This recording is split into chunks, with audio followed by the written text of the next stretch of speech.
This is not cream, not coffee, and definitely not chocolate. It's raw lacquer, honored as the king of coatings.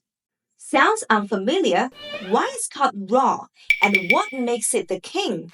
Hi friends, it's Cora here. Today I'm going to introduce 大漆.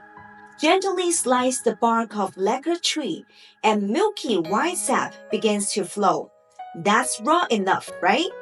But what earns the crown is the tough, glossy lacquer film that forms when oxidized. It's not just durable, it's incredibly resilient. Let's run a few experiments. The water around the painted block turns yellow.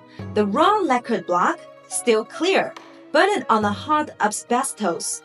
Paint scorches. Lacquer stays strong. Set a lacquer bowl over an alcohol lamp and it comes out nearly unchanged. Heat-resistant, acid-proof, water-repellent, and corrosion-resistant. It's a true protective warrior. Lacquerware unearthed from Mawangdui remains glossy after over 2,000 years. And how is a 大漆 lacquer cup actually made? How does a drop of white sap become a mirror-like 大漆 cup? Through a meticulous and time-consuming handcrafted process.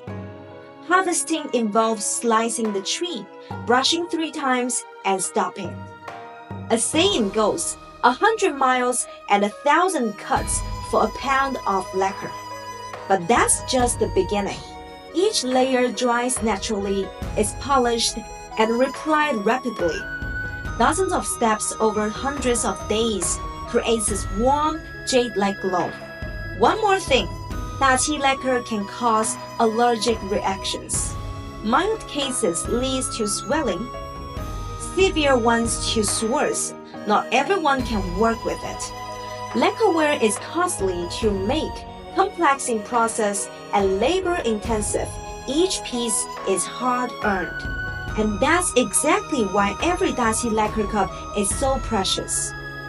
Every lacquer cup is handmade work of art.